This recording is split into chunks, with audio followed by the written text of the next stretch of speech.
Imagine le roi du hip-hop, un empire à milliards, des soirées champagne. Pourtant, derrière chaque flash de paparazzi, un secret, sang, sexe, silence acheté.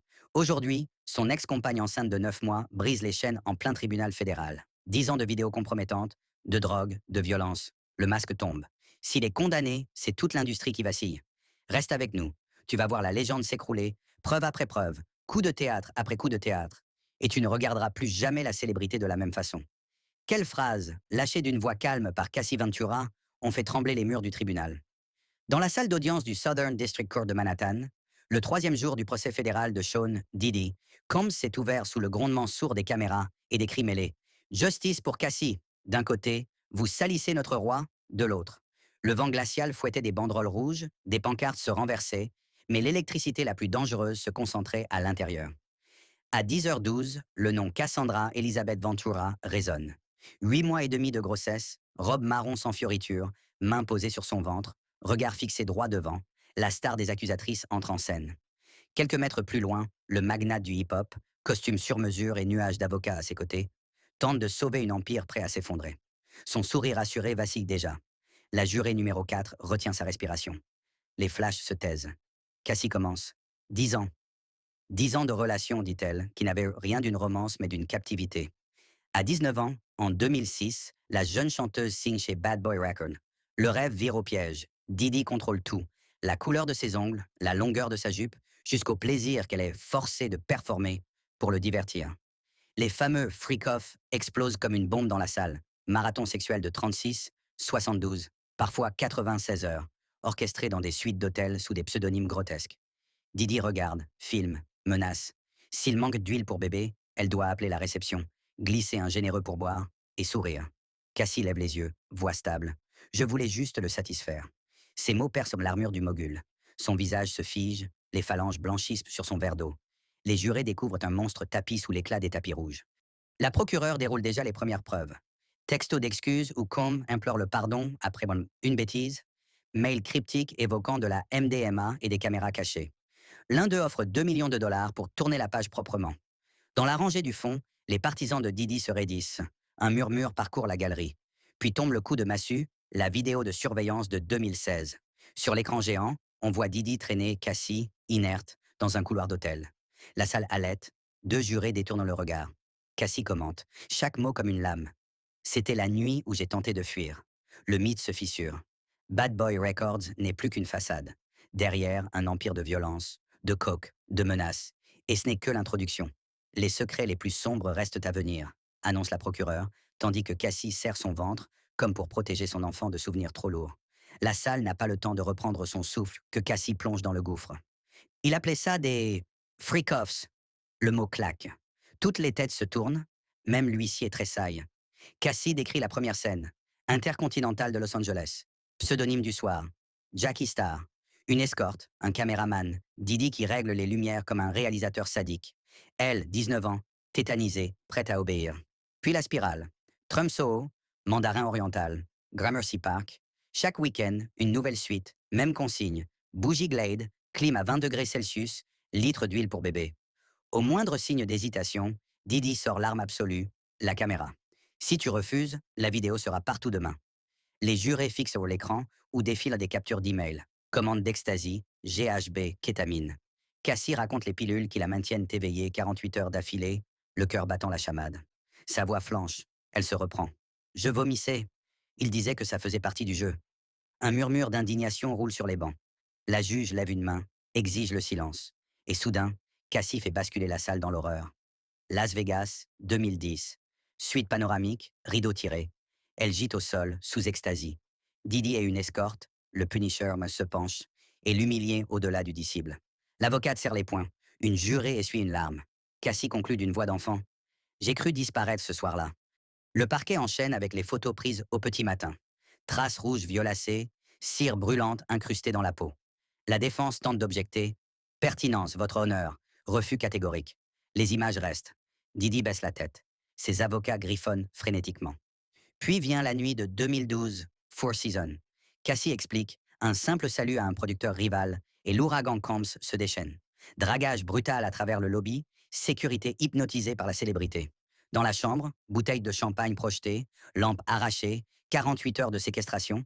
Cassie avait pris des photos des bleus, preuve qu'elle n'était pas folle. Ces clichés tapissent désormais les écrans du tribunal. Un membre du jury serre la rampe, blême. La procureure frappe plus fort encore. L'email de 2010 où Cassie implore: Arrêtons, je n'en peux plus. Réponse glaciale de Didi: Ces vidéos valent des millions. Réfléchis-y. L'emprise est totale. L'asservissement, millimétré. Mais Cassie réserve un dernier coup de massue. Les témoins silencieux. Chauffeur, garde du corps, un ex-chef de cabinet. 7 visages apparaissent successivement au projecteur. Didi explose. Mensonge! Elle veut ma peau! 2 agents bondissent, le raccompagnent sur le banc. Ses filles, bouleversées, quittent dans la salle. Cassie ne scie pas. Je suis resté parce qu'il disait pouvoir faire disparaître ma mère. Les mots planent, lourds comme du plomb. La défense s'étouffe. Chaque tentative de décrédibilisation, luxe, argent, drogue, se fracasse contre cette révélation. Ce n'est pas l'histoire d'une jeune star vénale, c'est la chronique d'un système de terreur. Quand la juge suspend l'audience pour la pause déjeuner, personne ne bouge. Reporters, jurés, avocats, tous restent figés, captifs du récit. Seule Cassie, soutenue par le bras ferme d'Alex Finn, se lève lentement. Elle vacille, redresse les épaules. Sa silhouette, arrondie par la maternité, traverse la salle comme une survivante, traversant un champ de ruines. Réouverture de l'audience, 14h05. La salle est encore sous le choc. On entendrait une mouche se poser sur le bois ciré. Cette fois, la défense prend les commandes. L'avocat vedette, Tenny Garagos, se lève, costume anthracite et voix caressante. Il veut retourner la tempête. Objectif, salir le témoin.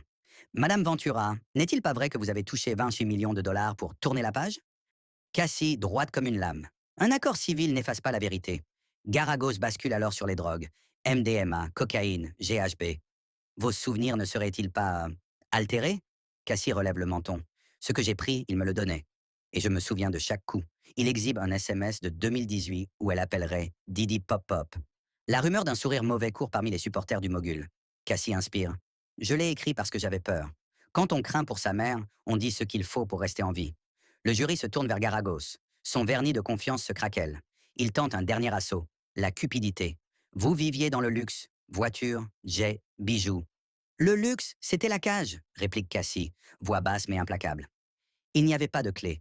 La procureure contre-attaque aussitôt, lecture à voix haute des emails d'excuses de Didi, menace de ruiner ta carrière. Un chèque de 2 millions de dollars brandi sur écran géant. Supprime tout et tais-toi. Le jury prend des notes fébriles. Puis c'est la rafale, message d'artiste A-list, un rappeur triple disque de platine, une diva pop adorée, horrifiée par ce qu'ils ont vu en coulisses. Les noms sont masqués, mais l'impact est foudroyant. Le cercle doré a toujours su. Didi blêmit, tripote sa cravate, chuchote à son équipe. Quand la procureure affiche les visages de ses lieutenants, chauffeur, garde-corps, chief of staff, il explose. C'est un complot. Sa voix tonne, résonne, la juge ordonne l'ordre. 2 agents l'escortent hors du box quelques minutes. Le silence retombe comme une chape de plomb. Ses filles, en pleurs, quittent la salle. Au dehors, l'effet domino. Twitter, Instagram, TikTok, hashtag, Cassie Speaks, chant Didi Trial, millions de vues. Alex Fine poste une photo de sa femme. La femme la plus forte que je connaisse. 2 millions de partages en 3 heures.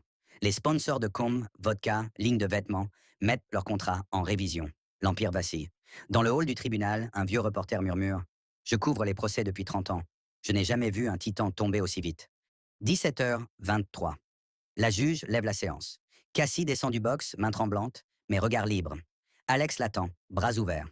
Sur le banc de la défense, Didi revenu, fixe le vide, ruine d'une légende. La foule dehors scande toujours, mais le ton a changé.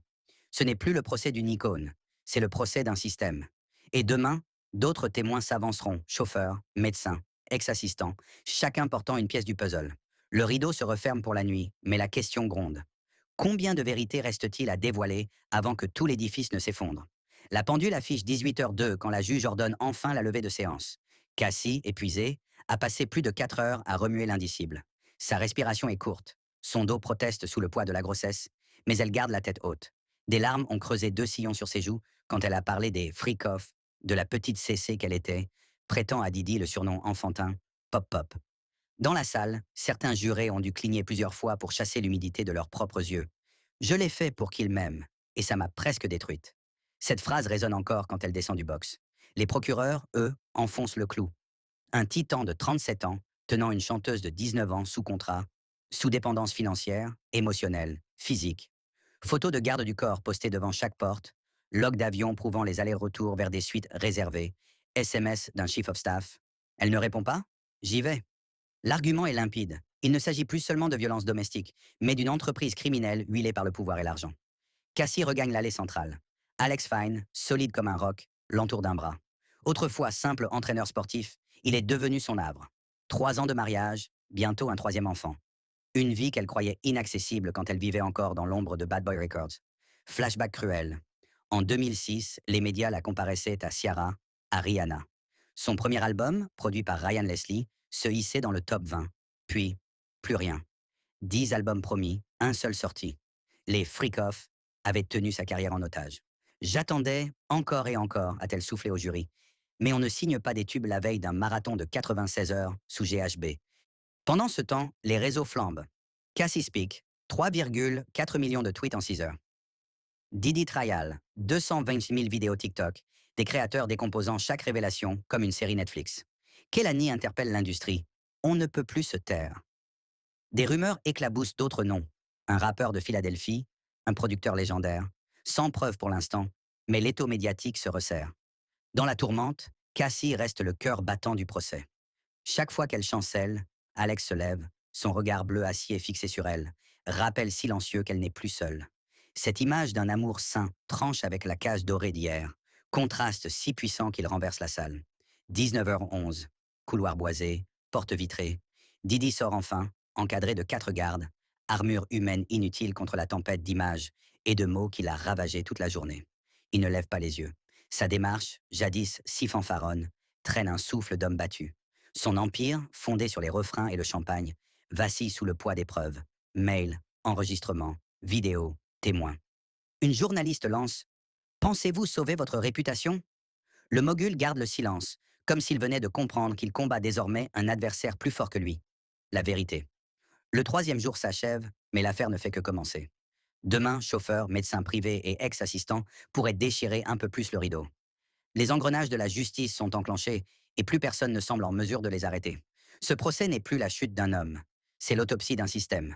Le soleil décline sur Manhattan, mais l'ombre de ce procès s'étire déjà bien au-delà des murs du tribunal. Cassie rentre chez elle, éprouvée mais libre. Didi, lui, rentre dans une tour d'ivoire fracturée, chaque fissure éclairée par les preuves du jour. Le monde entier retient son souffle. Combien de secrets restent encore enfouis? Quels visages familiers apparaîtront quand les chauffeurs et médecins privés prendront la barre? Une chose est sûre, le rideau de velours qui dissimulait les coulisses du showbiz est déchiré à jamais. Pour nous, un spectateur, l'enjeu dépasse la chute d'un seul homme. Il questionne l'écosystème même qui permet à l'abus de prospérer sous les stroboscopes et les tapis. Pour nous, un spectateur, l'enjeu dépasse la chute d'un seul homme. Il questionne l'écosystème même qui permet à l'abus de prospérer sous les stroboscopes et les tapis rouges. Ce n'est plus une affaire people, c'est un crash test moral infligé à toute une industrie. Alors, que va-t-il se passer demain? Nouveaux témoins, les maillons de la chaîne logistique, ceux qui livraient la drogue, qui réservaient les suites, qui effaçaient les traces. Documents financiers, virements, remboursements, pseudo-sociétés écran, révélant peut-être un trafic bien plus vaste. Contre-attaque médiatique. L'équipe Combs annoncera-t-elle un règlement surprise? Ou jouera-t-elle la carte du procès jusqu'au verdict final? Dans la prochaine vidéo, nous déplierons chaque nouvelle pièce à conviction, analyserons les possibles stratégies de la défense et surtout, nous interrogerons: quelles leçons l'industrie musicale saura-t-elle tirer de ce séisme? Abonne-toi et active la cloche pour ne rien rater de la suite, car le jour 4 s'annonce explosif. Partage cette vidéo si tu penses, toi aussi, qu'aucune carrière ne vaut le silence face à la violence. Dis-nous en commentaire, ce procès changera-t-il vraiment les règles du jeu? Ou l'Empire trouvera-t-il un nouveau masque? La vérité est en marche, et nous serons là pour la suivre, pas à pas, jusqu'au verdict final.